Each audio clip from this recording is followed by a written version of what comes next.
All right, hello class. This is Mr. Hart. I'm making this podcast to go over some of the first things we covered in the properties of matter unit that we're doing in the 8th grade science class. So again, if you missed class or you're just reviewing, this podcast is for you. All right, so first of all, the first thing we need to talk about is what is matter. So we talked about how matter can be visualized in a lot of ways. Right? Everything from trees to sandwiches to dogs to candy counts as matter. So what makes something matter? It is anything that takes up space and has mass.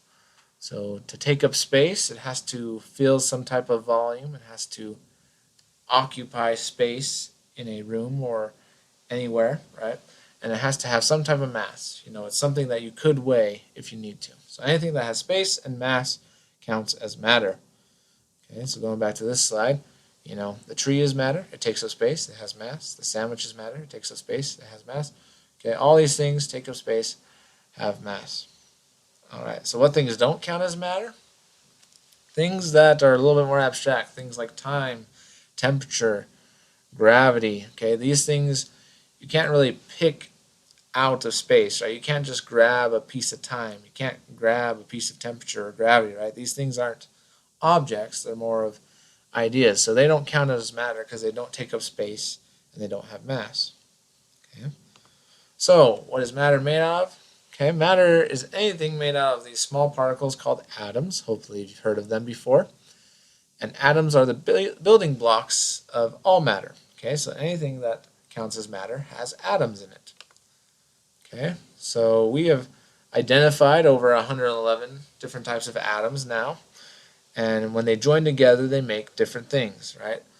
The different combinations, there's so many different combinations that we can make all the objects we see in the world. That's why the wooden desk is different than the metal chair, which is different than the pieces in your computer, which is different from the food you eat, right? It's because of the different ways the atoms can combine.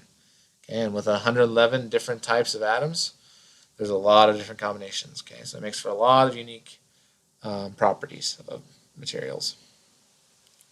But we will talk more about atoms later, okay, in a different unit. Okay, but for right now, if you are making up participation, please answer the following question. Which of the following is not matter? Diamonds, time, air, or cardboard? Okay, so answer the following question. Okay, then after you've answered that, answer this question as well. All matter is made up of A, atoms, B, minerals, C, air, or D, molecules. Okay. All right, let's move on. So, let's cover some vocabulary. First of all, matter, we've kind of already described it as anything that takes up space and has mass.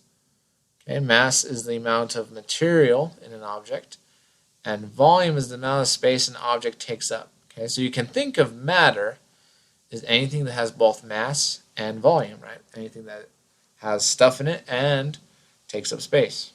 Okay.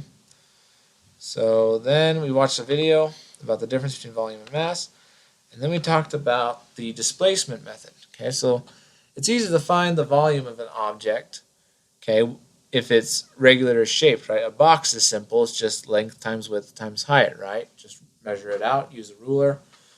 But if you have an object that's strangely shaped, like a little plastic toy dinosaur, right? It's really hard to measure the volume by using a ruler stick, right? You would have to, measure each different part, calculate its different volumes. It'd be really tedious and time consuming. But there's a simpler way, okay? It's called the displacement method. So all you do is you take a cylinder of water like this, okay? And you measure where the water's at, okay? So this one's about at 5 milliliters, let's say. Okay, then you put your irregular shaped object into the water, okay? And you measure the difference. So this one went about almost a millimeter higher, right? So you can tell that the irregular object, this plastic dinosaur, is 1 milliliter in volume, okay? Hopefully that makes sense, but we did a little mini lab about the displacement method, okay? And we talked about how you could measure that. Measure the volume of those irregular objects. Okay, then we talked about a physical property. Okay, so a physical property is any property that's measurable whose value describes the state of a system. So, for example, here's a couple of physical properties, okay? So things like mass, volume, density, color, malleability, ductility, boiling point, all these things are things we can directly observe, okay, about an object. So we can directly observe the volume, we can directly observe the color, we can observe the hardness, okay, and it helps us identify objects, okay. So for example, if you see a white liquid in your fridge, most times you're going to assume that it's milk, right? So the property of color helps you identify that object, okay? So its physical properties help us identify objects. Okay, now it's not always going to be the case that that white liquid is milk. It could be something else, but that physical property at least gives us some surety about what the substance is, okay? So I'd be familiar with different physical properties that you can measure about an object. Okay. All right, and then we were assigned homework 2.1, 2.2. Again, you can find that online, and if you have questions about it, the answers are in the textbook in chapters 2.1 and 2.2. Okay. Then the next thing we talked about was a chemical property.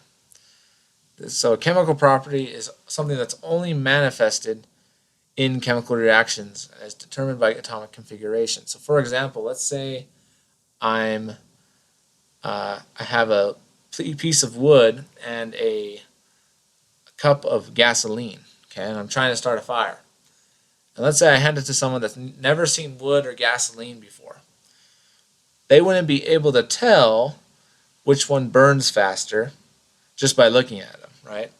No one can look at liquid gasoline and just tell by its color or its, its properties that it would burn really fast, right? We know that because we've done the chemical reaction before. We have lit it on fire before, so we know that it burns faster than just regular wood.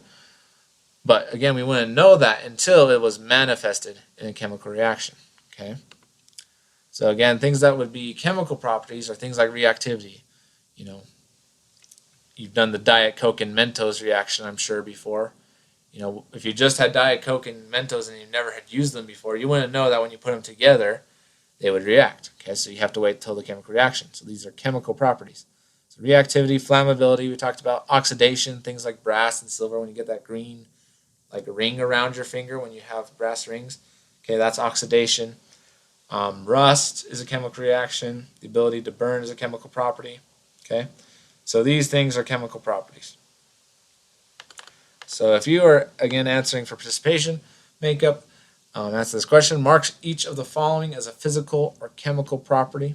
Okay, so go through each one and tell me if it's a physical or chemical property.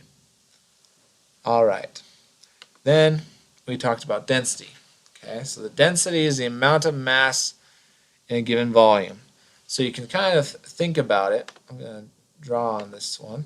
Kind of think about it as like if I had a box, okay, and I wanted to fill that box full of marbles, okay.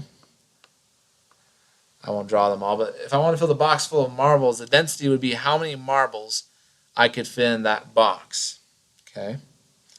So that's what we would call density, the amount of mass we can fit in a given volume, okay. Then we talked about, we watched a video about the 7-layer density experiment where a man's able to put different liquids in order based on their density, because the lighter liquids will naturally float to the top and the denser liquids will naturally float to the bottom or sink to the bottom. Right. Then we talked about calculating density. So to calculate the density, it is given by the density equals the mass. I apologize for the handwriting on the computer. The mass over the volume. Okay? The mass over the volume. Okay. Again, sorry, I'm using the trackpad. It's not the nicest looking handwriting. Okay?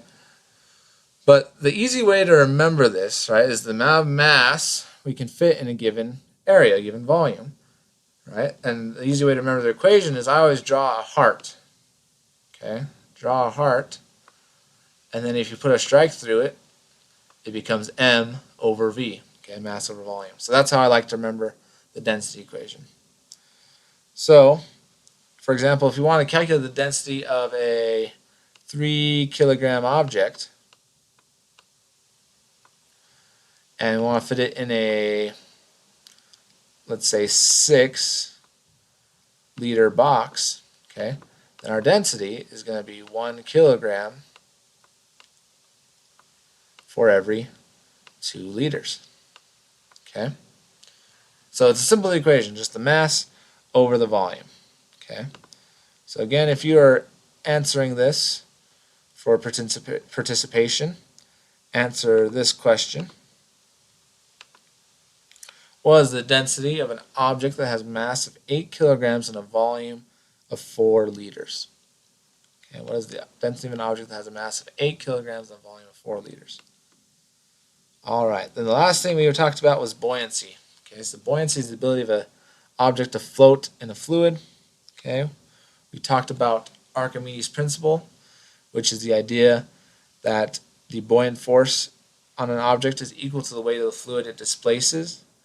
Okay, so for example, Archimedes discovered this when he was jumping in the bathtub one day. He realized when he jumped in that the water moved out of the bathtub. Okay, so he realized that his weight displaces water. So the amount that the water pushes up on you is dependent on how much you push down on it, how much you can displace. Okay. Then we used the simulation to kind of show this, how water objects float. Okay. Then last of all, we did a lab, okay, called the buoyancy lab. Again, if you want to make that up, the instructions are online, and we also were assigned homework 2.3-2.4. Okay. So hopefully that made sense. Hopefully it was a good review video. If you have any questions, let me know, and thank you for watching.